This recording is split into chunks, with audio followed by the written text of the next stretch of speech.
Hello everyone, मैं भारती और आज मैं एक बहुत बड़ा स्टेटमेंट करने वाली हूँ।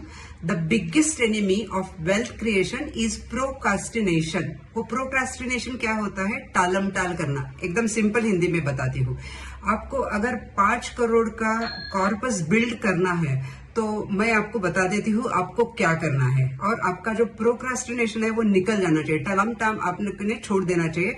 और आपने ये पकड़ना है कि आज आप करो इन्वेस्टमेंट का श्री गणेशा। जैसे गणपति जी है तो आपने इन्वेस्टमेंट का श्री गणेशा करना चाहिए। जैसे कि क्या होता है कि जैसे हम लोग कुछ 21-22 साल के होते हैं तो ग्रेजुएशन कंप्लीट होता है, फिर बाद में हमको लगता है कि तुरंत जॉब मिलता है। जॉब मिलने के बाद 1-2 साल तो ऐसे लगता है ना, चलो जितना पैसा है वो हमको थोड़ा खर्चा करना है या किसी को कुछ गिफ्ट देना है, मम्मी को देना है, पापा को देना है, तो 2 साल हम छोड़ देते हैं। चलो मैं बोलती हूँ आप 25 साल तक बाकी कुछ नहीं सोचिए, लेकिन 25 साल के बाद में जो मैं आपको बता रही हूँ अगर वो हिसाब से आप करते हो तो 5 करोड़ का कॉर्पस बिल्ड करना या वेल्थ क्रिएट करना आपके लिए कोई बड़ी बात नहीं है। जब आप 60 इयर्स के होते हो तब करना क्या है आपको, जब आप 25 साल के होते हो तभी आपको 7,800 खाली इन्वेस्ट करना है पर मंथ इन सिप। तो आपको at the end of the your retirement that is 60 years को आपका पूरा कॉर्पस जो होता है वो 5 करोड़ का होता है। मैंने यहाँ पे CAGR 12% का कंसिडर किया है, शायद ज्यादा भी हो सकता है, लेकिन मिनिमम पकड़ के आप अगर 7,800 25 साल से शुरू करते हो तो 60 ईयर तक आपका कॉर्पस होता है 5 करोड़ रुपया।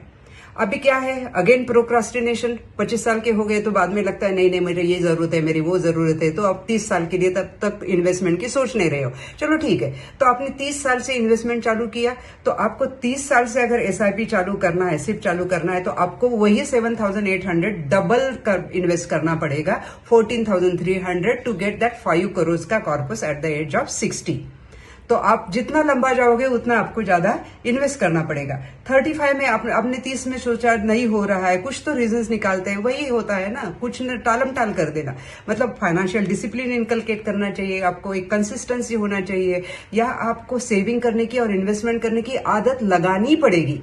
चलो आपने 35 साल में आदत लगा दी तो आपको क्या करना पड़ेगा, 26,300 आपको सिप में इन्वेस्ट करना पड़ेगा। तो 60 ईयर के आप होते हो तो 5 करोड़ का आपका कॉर्पस होता है। Again CAGR is 12% consider. अभी 35 तक भी किसी किसी की आंखें नहीं खुलती है, या फिर अगेन वो प्रोक्रास्टिनेशन आ जाता है, टालम टाल आ जाती है। बट बंदे हम सोचते रहते हैं नहीं अभी ये होने के बाद में करूंगा, वो होने के बाद में करूंगा, इतना टालम टाल कर देते हैं। फाइनेंशियल डिसिप्लिन नहीं इनकलकेट होता है, कुछ भी कंसिस्टेंसी नहीं है, सेविंग नहीं है, इन्वेस्टमेंट नहीं है। लेकिन करना क्या है तभी तो 40 साल तक नहीं कर सकते हो। तो 40वें साल में अगर आपने सोचा है तो आपको 50,500 की इन्वेस्टमेंट सिप में करनी पड़ेगी, ताकि आपको 60 इयर्स के टाइम में, आपके रिटायरमेंट के टाइम में 5 करोड़ का आपका एक अच्छा कॉर्पस हो जाता है। अगेन 40वें साल भी आपको ऐसे लगता है नहीं हो रहा है तो 45 इयर्स के हो जाओगे तो आपकी इन्वेस्टमेंट बढ़ेगी, 1 लाख हो जाएगी, तो आपको ये 5 करोड़ का कॉर्पस मिल जाएगा at the end of your retirement. मेरा एक ही कहना है, अभी this is the right time. आपको क्या करना है, आज ही आपको इन्वेस्टमेंट का श्री गणेशा करना है। करो श्री गणेशा इन्वेस्टमेंट का and start getting your very good corpus of 5 crore at the end of 60। मैंने पूरे ऑप्शंस दिए हैं। 25 साल में किया तो क्या होगा, 30 में क्या होगा, 5-5 साल जैसे आप लंबा जाते हो वैसे आपकी इन्वेस्टमेंट भी बढ़ जाती है। Choice is yours. I think now you have to take a call and start investing into SIP. If you are 25, immediately you should start. If you are whatever age you are, now you should start it.